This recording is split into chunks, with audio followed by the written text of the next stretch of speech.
Question number 41, which of the following vector Born diseases caused by Aedes mosquitoes ಅಂತ ಕೇಳಿದ್ದಾರೆ. So 4 ಆಪ್ಷನ್ಸ್ಗಳಿದೆ. ಇಲ್ಲಿ ಎಲ್ಲ ಡಿಸೀಸಸನ್ನು ಕೊಟ್ಟಿದ್ದಾರೆ. ಇದೆಲ್ಲವನ್ನು ನಾನು ಡಿಸ್ಕಸ್ ಮಾಡ್ತೀನಿ. ಯಾಕಂತ ಹೇಳಿದ್ರೆ ಯಾವುದಾದ್ರೂ ಒಂದನ್ನು ಕೇಳುವ ಚಾನ್ಸಸ್ ಜಾಸ್ತಿ ಇದೆ. ಸೊ ಆಸ್ಕ್ಯಾರಿಸಿಸ್ ಅಂತ ಹೇಳುವಂಥದ್ದು ನಾರ್ಮಲಿಯಾಗಿ ಈ ಆಸ್ಕ್ಯಾರಿಸ್ ಲುಂಬ್ರಿಕಾಯ್ಡ್ಸ್ ಅಂತ ಹೇಳುವಂಥ ಒಂದು ವರ್ಮಿಂದ ಬರುವಂಥದ್ದು. ಸೊ ಇದು ನಾರ್ಮಲಿ ಅದರ ಎಗ್ಸನ್ನು ಅದು ಸಾಯಿಲಲ್ಲಿ ಅಥವಾ ಫೀಕಲ್ ಮ್ಯಾಟ್ರಲ್ಲಿ ಡೆಪಾಸಿಟ್ ಮಾಡುತ್ತೆ. ಸಂಹೌ ನಾವು ಅದನ್ನೇನಾದರೂ ಇಂಡೈಜೆಸ್ಟ್ ಮಾಡಿಬಿಟ್ರೆ ನಮಗೆ ಆಸ್ಕ್ಯಾರಿಸಿಸ್ ಬರುವ ಚಾನ್ಸಸ್ ಜಾಸ್ತಿ. ಫೈಲಾರಿಸಿಸ್ ಅಂತ ಹೇಳುವಂಥದ್ದು ಉಚಿರೇರಿಯಾ ಬ್ಯಾಂಕ್ರಾಫ್ಟಿ ಅಥವಾ ಉಚಿರೇರಿಯಾ ಮಲೈ ಅಂತ ಹೇಳುವಂಥ ವರ್ಮ್ಸಿಂದ ಬರುವಂಥದ್ದು. ಫೈಲಾರಿಸಿಸ್ ಅಂದರೆ ಆನೆಕಾಲು ರೋಗ. ಸೊ ಇದು ಕ್ಯೂಲೆಕ್ಸ್ ಮಸ್ಕಿಟೋದಿಂದ ಹರಡುತ್ತೆ, ನೆನ್ಪಿಟ್ಕೊಳ್ಳಿ. ಮಲೇರಿಯಾ ನಮಗೆ ಗೊತ್ತಿರೋ ಹಾಗೆ ಪ್ಲಾಸ್ಮೋಡಿಯಂ ವಿವ್ಯಾಕ್ಸ್, ಪ್ಲಾಸ್ಮೋಡಿಯಂ ಫಾಲ್ಸಿಪೋರಮ್ ಅಥವಾ ಪ್ಲಾಸ್ಮೋಡಿಯಂ ಮಲಾಯಿ ಅಂತ ಹೇಳುವಂಥ ಡಿಫ್ರೆಂಟ್ ಪ್ರೋಟೋಸೋವನ್ ಡಿಸೀಸಸ್ ಇದು. ಸೊ ಮಲೇರಿಯಾನ ಕಾಸ್ ಮಾಡುವಂಥದ್ದು female anopheles mosquito. Sleeping sickness ಅಂತ ಹೇಳುವಂಥದ್ದು ಟ್ರಿಪನೋಸೋಮಾ ಅಂತ ಹೇಳುವಂಥ ಪ್ರೋಟೋಸೋವಾ, ನೆನ್ಪಿಟ್ಕೊಳ್ಳಿ. Dengue and chikungunya is actually caused by the aedes mosquito. ಈ ಡೆಂಗಿ ಹಾಗೂ ಚಿಕನ್ಗುನಿಯಾ ವೈರಲ್ ಡಿಸೀಸಸ್, ನೆನ್ಪಿಟ್ಕೊಳ್ಳಿ. ಸೊ ಇದರ ವೆಕ್ಟರ್ ಯಾವುದು? Aedes mosquitoes, remember it. ಮತ್ತು ಆಪ್ಷನ್ ಡಿ ತಗೊಂಡ್ರೆ ಕಾಲಾ ಅಜಾರ್ ಮತ್ತು ಫೈಲಾರಿಸಿಸ್, ಆಲ್ರೆಡಿ ಹೇಳಿದ್ದೀನಿ ಫೈಲಾರಿಸಿಸ್ ಬಗ್ಗೆ. ಕಾಲಾ ಅಜಾರ್ ಅಂತ ಹೇಳುವಂಥದ್ದು ಲಿಶ್ಮೇನಿಯಾ ಡೊನೋವಾನಿ ಅಂತ ಹೇಳುವಂಥ ಒಂದು ಸ್ಪೀಸಿಸಿಂದ ಬರುವಂಥ ಡಿಸೀಸ್. ಇದಕ್ಕೆ ನಾವು ಬ್ಲ್ಯಾಕ್ ಫೀವರ್ ಅಂತ ಕರಿತೀವಿ. ಬಹಳ ಕೆಟ್ಟದಾದಂಥ ರೋಗ ಇದು. ನೀವು ಇಂಟರ್ನೆಟ್ಟಲ್ಲಿ ನೋಡ್ಕೋಬೋದು ಕಾಲಾ ಅಜಾರ್ ಹೇಗಿರುತ್ತೆ ಅಂತ ಹೇಳಿ. ಸೊ ನಮಗೆ ಆನ್ಸರ್ ಸಿಕ್ಕಿದೆ. Option C is correct.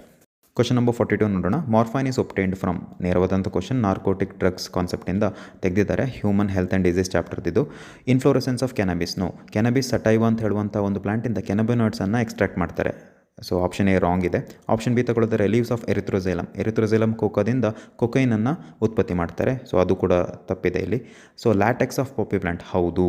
So poppy plant ಅಂದರೆ ಪಾಪವರ್ ಸೊಮ್ನಿಫೆರಮ್, ಇದರಿಂದ ಮಾರ್ಫೈನನ್ನು ಎಕ್ಸ್ಟ್ರಾಕ್ಟ್ ಮಾಡ್ತಾರೆ. ಸೊ ಮಾರ್ಫೈನನ್ನು ಅಸೆಟಲೈಸೇಷನ್ ಮಾಡಿದರೆ ನಿಮಗೆ ಹೆರಾಯಿನ್ ಸಿಗುತ್ತೆ. So poppy plant is correct. Latex of poppy plant, option C is correct. ನೋಡೋಣ ಡಿ ಏನಿದೆ ಅಂತ. ರೂಟ್ ಆಫ್ ಎಟ್ರೋಪಾ ಅಂತ ಕೊಟ್ಟಿದ್ದಾರೆ. ಎಟ್ರೋಪಾ ಬೆಲ್ಲಡೋನಾ ಅಂತ ಹೇಳುವಂಥ ಪ್ಲಾಂಟಿಂದ ಹಲ್ಲುಸಿನೋಜನ್ಸನ್ನು ಉತ್ಪತ್ತಿ ಮಾಡ್ತಾರೆ. So option C correct. Question number 43 ನೋಡೋಣ. Inbreeding depression occurs due to continuous, option A intrabreeding. So ನಾನು ಇದರ ಬಗ್ಗೆ ಅಂದರೆ ಇನ್ ಬ್ರೀಡಿಂಗ್ ಆಗಿರ್ಬೋದು, ಔಟ್ ಬ್ರೀಡಿಂಗ್ ಆಗಿರ್ಬೋದು, ಔಟ್ ಕ್ರಾಸಿಂಗ್ ಅಥವಾ ಇಂಟರ್ ಸ್ಪೆಸಿಫಿಕ್ ಹೈಬ್ರಿಡೈಸೇಷನ್ ಬಗ್ಗೆ ನನ್ನ ಹಿಂದಿನ ಸಂಚಿಕೆಯಲ್ಲಿ ಇದರ ಬಗ್ಗೆ ಡೀಟೇಲ್ಡಾಗಿ ಹೇಳಿದ್ದೀನಿ. ಸೊ ಅದು ನೋಟ್ಸ್ ಬೇರೆ ಕೊಟ್ಟಿದ್ದೀನಿ, ದಯವಿಟ್ಟು ಆ ವಿಡಿಯೋನ ನೋಡಿ. Option A correct. ಇಂಟ್ರಾ ಅಂದರೆ between the individuals of the same species ಅಥವಾ ಹರ್ಡ್. ಒಂದು ಕ್ಯಾಟಲ್ ಶೆಡ್ನಲ್ಲಿ ಇರುವಂಥ ಈ ಒಂದು ಬುಲ್ ಹಾಗೂ ಕ್ಯಾಟಲ್ಗಳ ನಡುವೆ ಮೇಟ್ ಮಾಡ್ತಾರೆ. ಇದಕ್ಕೆ ಇಂಟ್ರಾ ಬ್ರೀಡಿಂಗ್ ಅಂತ ಕರೀತಾರೆ. ಸೊ ಇಂಟ್ರಾ ಬ್ರೀಡಿಂಗಿಂದ ಇನ್ ಬ್ರೀಡಿಂಗ್ ಡಿಪ್ರೆಷನ್ ಆಗ್ತದೆ. ಇನ್ ಬ್ರೀಡಿಂಗ್ ಡಿಪ್ರೆಷನ್ ಅಂದರೆ ಪ್ರೊಡಕ್ಟಿವಿಟಿ ಕಡಿಮೆ ಆಗ್ತಾ ಹೋಗ್ತದೆ, ನಂತರ ಅದು ರಿಪ್ರೊಡಕ್ಟಿವ್ ಎಬಿಲಿಟಿನೂ ಕೂಡ ಕಳ್ಕೊಳ್ತದೆ. ಸೊ ಅದಕ್ಕೆ ಇನ್ ಬ್ರೀಡಿಂಗ್ ಡಿಪ್ರೆಷನ್ ಅಂತ ಕರಿತೀವಿ. ಇದರಿಂದಾಗಿ ನಾವು ಏನು ಕಂಡುಹಿಡಿಬೋದು ಅಂತ ಹೇಳಿದ್ರೆ, ಈ ರಿಸಿಸಿವ್ ಜೀನ್ ಏನಾದರೂ ಆ ಒಂದು ಪರ್ಟಿಕ್ಯುಲರ್ ಪಾಪ್ಯುಲೇಷನಲ್ಲಿ ಇದ್ದರೆ ಈಸಿಯಾಗಿ ಸಿಕ್ಬಿಡುತ್ತೆ. ಸೊ ಅದನ್ನು ಕೇಳಿದರು ಕಳೆದ ಸಲ. ಸೊ ನೆನ್ಪಿಟ್ಕೊಳ್ಳಿ, option A correct. Question number 44, identify the correct combination of crop variety and insect pest. ಈ ಕ್ವಶನನ್ನು strategies for enhancement in food production chapter ಅಂತ ತೆಗೆದಿದ್ದಾರೆ. ಅಲ್ಲೊಂದು ಕಾನ್ಸೆಪ್ಟ್ ಬರುತ್ತೆ, ಕನ್ವೆನ್ಷನಲ್ ಬ್ರೀಡಿಂಗ್ ಅಂತ, ಅಥವಾ ಇದು ಪ್ಲಾಂಟ್ ರೆಸಿಸ್ಟೆಂಟ್ ವೆರೈಟಿ ಪ್ರೊಡಕ್ಷನ್ ಅಂತ ಒಂದು ಕಾನ್ಸೆಪ್ಟ್ ಬರುತ್ತೆ, ಅದರಿಂದ ತೆಗೆದಿದ್ದಾರೆ. ಸಿಂಪಲ್ ಇದೆ, ಡೈರೆಕ್ಟ್ ಕ್ವಶನ್ ಇದು. ಆಪ್ಷನ್ ಎ ಕರೆಕ್ಟ್ ಇದೆ. ಓಕ್ರಾ, ಅದಕ್ಕೆ ನಾವು ಪುಸ ಸವಾಮಿ ಅಂತ ಕರಿತೀವಿ. ಇದು ಶೂಟ್ ಹಾಗೂ ಫ್ರೂಟ್ ಬೋರರಿಂದ ಒಂದು ಪ್ರೊಟೆಕ್ಷನ್ ಕೊಡುತ್ತೆ. ಸೊ ಒಂದು ಪರ್ಟಿಕ್ಯುಲರ್ ಇನ್ಸೆಕ್ಟ್ ಪೆಸ್ಟಿಂದ ಪ್ರೊಟೆಕ್ಷನ್ ನೀಡುತ್ತೆ. ಇದನ್ನು ನಾವು ಕನ್ವೆನ್ಷನಲ್ ಬ್ರೀಡಿಂಗಿಂದಲೇ ಪ್ರೊಡ್ಯೂಸ್ ಮಾಡಬಹುದು. Option A correct. Question number 45, which of the following crop is developed by mutation breeding that is resistant to yellow mosaic virus and powdery mildew. Okay, so ಈಗ mutational breeding ಅಂದರೆ ಏನು? It is the process of breeding by artificially inducing mutations using chemicals or radiation. So ಮ್ಯೂಟೇಷನನ್ನು ನಾವಾಗೆ induce ಮಾಡುವಂಥದ್ದು. So ಈ ಮ್ಯೂಟೇಷನಿಂದ ಏನಾಗ್ತದೆ, ಒಂದು ಪ್ಲ್ಯಾಂಟ್ ಸ್ಪೀಸೀಸ್ ಸ್ವಲ್ಪ ಚೇಂಜ್ ಆಗ್ತದೆ. ಸೊ ಈ ಚೇಂಜ್ ಆದಂಥ ಈ ಪ್ಲ್ಯಾಂಟ್ ಸ್ಪೀಸೀಸ್ ಏನಾಗ್ತದೆ, ಕೆಲವು ಇನ್ಸೆಕ್ಟ್ ಅಥವಾ ವೈರಸ್ಗಳಂತಹ ಪೆಸ್ಟ್ಗಳಿಂದ ಪ್ರೊಟೆಕ್ಷನ್ ನೀಡ್ತದೆ, ನ್ಯಾಚುರಲ್ ಆಗಿ ನೀಡುವಂಥ ಚಾನ್ಸಸ್ ಜಾಸ್ತಿ. ಸೊ ಇಲ್ಲಿ ನೋಡೋದಾದರೆ moong bean is correct actually. So option D is correct. So moong bean ಏನಾಗ್ತದೆ, it is resistant to yellow mosaic virus and powdery mildew. Question number 46, ಈ ಕ್ವಶನನ್ನು ಮೈಕ್ರೋಬ್ಸ್ ಇನ್ ಹ್ಯೂಮನ್ ವೆಲ್ಫೇರ್ ಚಾಪ್ಟರಿಂದ ಕೇಳಿದ್ದಾರೆ. ಈ ಕ್ವಶನ್ ಅಥವಾ ಈ ಕಾನ್ಸೆಪ್ಟ್ಸ್ಗಳು ಬಹಳ ಇಂಪಾರ್ಟೆಂಟ್. ಈ ಕ್ವಶನನ್ನು ಕೇಳೋ ಚಾನ್ಸಸ್ ಜಾಸ್ತಿ ಇದೆ, ಅಂದರೆ ಕಾನ್ಸೆಪ್ಟಿಂದ ಕ್ವಶನ್ ಕೇಳೋ ಚಾನ್ಸಸ್ ಬಹಳ ಜಾಸ್ತಿ ಇದೆ. ಸೊ ನೀವು ಬರೆದಿಟ್ಕೊಳ್ಳೇಬೇಕು ಎಲ್ಲದಕ್ಕೂ notes. So which one of the following has been commercialised as blood cholesterol lowering agent ಅಂತ ಕೇಳಿದ್ದಾರೆ. ಸ್ಟ್ಯಾಟಿನ್ಸ್. ಆಪ್ಷನ್ ಸಿ ಕರೆಕ್ಟ್ ಇದೆ. ಯಾಕಂದರೆ ಸ್ಟ್ಯಾಟಿನ್ಸನ್ನು ಮೊನಾಸ್ಕಸ್ ಪರ್ಪೂರಿಯಸ್ ಅಂತ ಹೇಳುವಂಥ ಫಂಗಸ್ಸಿಂದ ತೆಗಿತಾರೆ. ಸೊ ಇದು ಬ್ಲಡ್ ಅಲ್ಲಿರುವಂಥ ಕೊಲೆಸ್ಟ್ರಾಲನ್ನು ಕಡಿಮೆ ಮಾಡುತ್ತೆ. So it is a blood cholesterol lowering agent. ನೆನ್ಪಿಟ್ಕೊಳ್ಳಿ, ಆಪ್ಷನ್ ಸಿ ಕರೆಕ್ಟ್ ಇದೆ. ಸೊ ಏನು ಬರ್ಕೊಂಬಿಡೋಣ. ಸ್ಟ್ರೆಪ್ಟೋಕೈನೆಸ್ ಕೇಳ್ತಾನೆ, ಕ್ಲಾಟ್ ಬಸ್ಟರ್ ಅಂತ ಕರಿತೀವಿ. ಸೊ ಸ್ಟ್ರೆಪ್ಟೋಕೈನೆಸ್ ಕ್ಲಾಟ್ ಬಸ್ಟರ್ ಅಂದರೆ ಬ್ಲಡ್ಡಲ್ಲಿ ಏನಾದರೂ ಕ್ಲಾಟ್ ಆಗಿದ್ದರೆ ಅದನ್ನು ತೆಗಿಲಿಕ್ಕೆ ಸ್ಟ್ರೆಪ್ಟೋಕೈನೆಸ್ ಅಂತ ಹೇಳುವಂಥ ಎನ್ಸೈಮ್ಸನ್ನು ಯೂಸ್ ಮಾಡ್ತಾರೆ. ಬಿ, ಸೈಕ್ಲೋಸ್ಪೋರಿನ್ ಎ, ಬಹಳ ಕಾಮನ್ ಆಗಿ ಕೇಳುವಂಥ ಕ್ವಶನ್ ಇದು. ಸೈಕ್ಲೋಸ್ಪೋರಿನ್ ಎ ಇದಕ್ಕೆ ಇಮ್ಯುನೋಸಪ್ರೆಸಿವ್ ಏಜೆಂಟ್ ಅಂತಲೂ ಕರೀತಾರೆ. ಸೊ ನೆನ್ಪಿಟ್ಕೊಳ್ಳಿ. ಸೊ ಇಮ್ಯುನೋಸಪ್ರೆಸಿವ್ ಏಜೆಂಟ್ ಅಂದರೆ ಫಾರ್ ಎಕ್ಸಾಂಪಲ್ ಆರ್ಗನ್ ಟ್ರಾನ್ಸ್ಪ್ಲಾಂಟ್ ಆದರೆ ಆ ಪೇಷಂಟಲ್ಲಿ ಅಂದರೆ ಹೊಸ ಒಂದು ಆರ್ಗನ್ ಬಂದಿರುತ್ತೆ, ಆವಾಗ ದೇಹದಲ್ಲಿರುವಂಥ ಲಿಂಫೋಸೈಟ್ಸ್ಗಳು ಆ ಹೊಸ ಆರ್ಗನನ್ನು ಫಾರಿನ್ ಬಾಡಿ ಅಂತ ತಿಳ್ಕೊಂಡು ಅಟ್ಯಾಕ್ ಮಾಡಿಬಿಡುತ್ತೆ. ಸೊ ಇದನ್ನು ಕಡಿಮೆ ಮಾಡಬೇಕು ಅಂದರೆ ನಾವು ನಮ್ಮ ಇಮ್ಯುನಿಟಿಯನ್ನು ಕಡಿಮೆ ಮಾಡ್ಕೋಬೇಕಾಗ್ತದೆ. ಸೊ ಅದಕ್ಕೋಸ್ಕರ ಸೈಕ್ಲೋಸ್ಪೋರಿನ್ ಎ ಅನ್ನು ನೀಡ್ತಾರೆ ಇಂಜೆಕ್ಷನ್ ಮುಖಾಂತರ. ಸೊ ಅವಾಗ ಏನಾಗ್ತದೆ, ಇಮ್ಯುನಿಟಿ ಕಡಿಮೆ ಇರ್ತದೆ. ಸೊ ಹೊಸ ಆರ್ಗನ್ಗೆ ಏನೂ ತೊಂದರೆ ಆಗೋದಿಲ್ಲ. ಸೊ ಸೈಕ್ಲೋಸ್ಪೋರಿನ್ ಎ ಅನ್ನು ಒಂದು ಫಂಗಸ್ಸಿಂದ ತೆಗಿತಾರೆ, ಅದನ್ನು ಬರೆದಿಟ್ಕೊಳ್ಳಿ. ಸೋರ್ಸ್ ಫಂಗಸ್ ಹೆಸರು ಟ್ರೈಕೋಡರ್ಮಾ ಪಾಲಿಸ್ಪೋರಮ್. ಟ್ರೈಕೋಡರ್ಮಾ ಪಾಲಿಸ್ಪೋರಮ್ ಅಂತ ಹೇಳುವಂಥ ಫಂಗಸ್ಸಿಂದ ಸೈಕ್ಲೋಸ್ಪೋರಿನ್ ಎ ಅನ್ನು ತೆಗಿತಾರೆ. ಸೊ ನೆನ್ಪಿಟ್ಕೊಳ್ಳಿ. ಸೊ ಡಿ ತಗೊಳ್ಳೋದಾದರೆ ಆಲ್ಫಾ ಟ್ರಿಪ್ಸಿನ್ ಎ ಅಂತ ಕೊಟ್ಟಿದ್ದಾರೆ. ಈ ಥರ ಯಾವುದೇ ಒಂದು ವಸ್ತು ಇಲ್ಲ, ಪ್ರೋಟೀನ್ ಇಲ್ಲ ನಮ್ಮ ಲಿವರ್ನಲ್ಲಿ ಅಂದರೆ ಹ್ಯೂಮನ್ ಲಿವರಲ್ಲಿ ಆಲ್ಫಾ ಆ್ಯಂಟಿಟ್ರಿಪ್ಸಿನ್ ಎ ಅಂತ ಹೇಳುವಂಥ ಒಂದು ಪ್ರೋಟೀನ್ ಉತ್ಪತ್ತಿ ಆಗ್ತದೆ. ಸೊ ಇದು ಆಲ್ಫಾ ಆ್ಯಂಟಿಟ್ರಿಪ್ಸಿನ್ ಎ ಆಗಬೇಕಿತ್ತು, ಕೇಳುವ ಚಾನ್ಸಸ್ ಇದೆ, ಬರೆದಿಟ್ಕೊಳ್ಳಿ. ಆ್ಯಂಟಿಟ್ರಿಪ್ಸಿನ್ ಎ, ಆಲ್ಫಾ ಆ್ಯಂಟಿಟ್ರಿಪ್ಸಿನ್ ಎ ಇದು ಎಂಫಿಸೆಮನ್ನು ಟ್ರೀಟ್ ಮಾಡಲಿಕ್ಕೋಸ್ಕರ ಯೂಸ್ ಮಾಡ್ತಾರೆ. ಎಂಫಿಸೆಮ್ ಅಂತ ಹೇಳಿದ್ರೆ ನಿಮ್ಗೆ ಗೊತ್ತಿರ್ಬೋದು, ಲಂಗ್ಸಲ್ಲಿ ಆಲ್ಬಲೈ ನೀರು ತುಂಬ್ಕೊಂಡು ಬಿಡ್ತದೆ. ಯಾಕೆಂತ ಹೇಳಿದ್ರೆ ಡ್ಯಾಮೇಜ್ ಆಗ್ತದೆ ಸಿಗರೇಟ್ ಸ್ಮೋಕಿಂಗಿಂದ. ಸೊ ಅದಕ್ಕೆ ಎಂಫಿಸೆಮ್ ಅಂತ ಕರೀತಾರೆ. ಎಂಫಿಸೆಮ್ ಆಫ್ ಪೇಷಂಟ್ಸ್ಗಳಿಗೆ ಟ್ರೀಟ್ ಮಾಡಬೇಕಾದ್ರೆ ಆಲ್ಫಾ ಆ್ಯಂಟಿಟ್ರಿಪ್ಸಿನ್ ಎ ಬೇಕು, ನೆನ್ಪಿಟ್ಕೊಳ್ಳಿ. So option C is correct. Question number 47. As the organic matter increases in a water body, the BOD increases. Option A correct ಇದೆ. ಸೊ ಇದಕ್ಕೆ ಎಕ್ಸ್ಪ್ಲನೇಷನ್ ಕೊಡ್ತೀನಿ. BOD ಅಂತ ಹೇಳಿದ್ರೆ ಬಯೋಲಾಜಿಕಲ್ ಆಕ್ಸಿಜನ್ ಡಿಮಾಂಡ್ ಅಥವಾ biochemical oxygen demand. ಈ ಡಿಮಾಂಡನ್ನು ಮಾಡ್ತಿರೋರು ಯಾರು? ಈ ನೀರಿನಲ್ಲಿ ಇರುವಂಥ ಅಂದರೆ ಪೊಲ್ಯೂಟೆಡ್ ವಾಟರಲ್ಲಿ ಇರುವಂತಹ ಕೆಲವು ಏರೋಬಿಕ್ ಬ್ಯಾಕ್ಟೀರಿಯಾಗಳು. ಸೊ ಏರೋಬಿಕ್ ಬ್ಯಾಕ್ಟೀರಿಯಾ ಇರುತ್ತೆ ಅದರಲ್ಲಿ. ಸೊ ಅದಕ್ಕೆ ಆ್ಯಕ್ಚುಲಿ ಆರ್ಗ್ಯಾನಿಕ್ ಮ್ಯಾಟರ್ನ ತಿನ್ನಲಿಕ್ಕೋಸ್ಕರ ಆಕ್ಸಿಜನ್ ಬೇಕಾಗ್ತದೆ. ಯಾಕಂದರೆ aerobic bacteria obviously lives in oxygens presence, ನೆನ್ಪಿಟ್ಕೊಳ್ಳಿ. ಸೊ ಇದಕ್ಕೊಂದು ಎಕ್ಸ್ಪ್ಲನೇಷನ್ ಕೊಡೋಣ. ಒಂದು ನೀರಿನ ಬಾಟ್ಲು ತೊಗೊಳ್ಳಿ, 1 ಲೀಟರ್. ಸೊ ಅದರಲ್ಲಿ ಒಂದು ಸ್ವಲ್ಪ ಆರ್ಗ್ಯಾನಿಕ್ ಮ್ಯಾಟರ್ ಹಾಕಿ. ಆಲ್ರೆಡಿ ನೀರಲ್ಲಿ ಬ್ಯಾಕ್ಟೀರಿಯಾ ಇದೆ, ಏರೋಬಿಕ್ ಬ್ಯಾಕ್ಟೀರಿಯಾ ಇರುತ್ತೆ ಆ್ಯಕ್ಚುಲಿ. ಸೊ ನೀವು ಆರ್ಗ್ಯಾನಿಕ್ ಮ್ಯಾಟರ್ ಹಾಕಿದಾಗ ವಾಟರ್ ಏನಾಗ್ತದೆ, ಪೊಲ್ಯೂಟೆಡ್ ಆಗಿಬಿಡ್ತದೆ. ಸೊ ಇವಾಗ BOD ಏನಾಗ್ತದೆ, ಸೊ ವಾಟರ್ನಲ್ಲಿ ಪೊಲ್ಯೂಷನ್ ಇರೋದ್ರಿಂದ ಆಬ್ವಿಯಸ್ಲಿ ಅದು ಇನ್ಕ್ರೀಸ್ ಆಗಬೇಕು.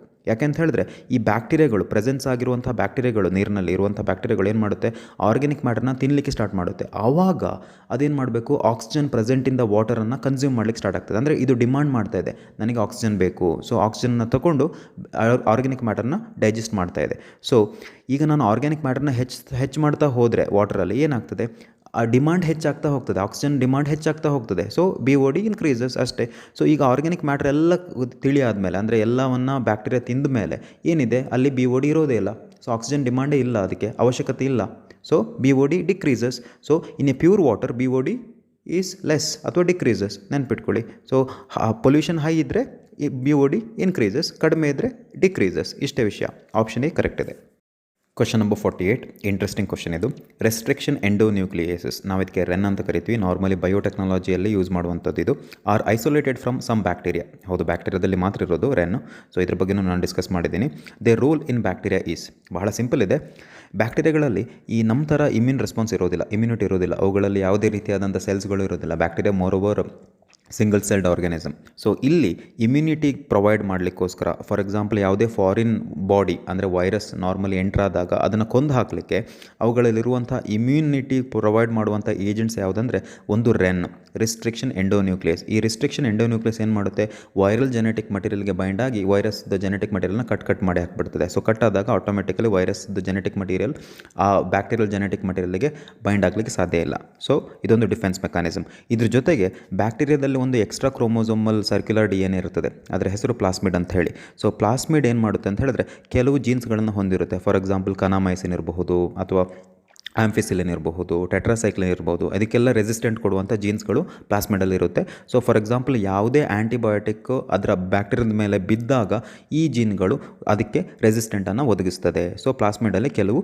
ರೆಸಿಸ್ಟೆಂಟ್ ಜೀನ್ಸು ಇರ್ತದೆ. ಸೊ ಇದೆಲ್ಲ ಒಂಥರ ಈ ಇಮ್ಯುನಿಟಿಯನ್ನು ಹೆಚ್ಚು ಮಾಡುವಂಥದ್ದು. ಬ್ಯಾಕ್ಟೀರಿಯಾದಲ್ಲಿ ಯಾವುದೇ ಆ್ಯಕ್ಚುಲಿ ಇಮ್ಯುನಿಟಿ ಇರೋದಿಲ್ಲ, ಬಟ್ ಒಂಥರ ರಿಸ್ಟ್ರಿಕ್ಷನ್ ಮಾಡ್ತದೆ. So option A defence against virus correct ಇದೆ.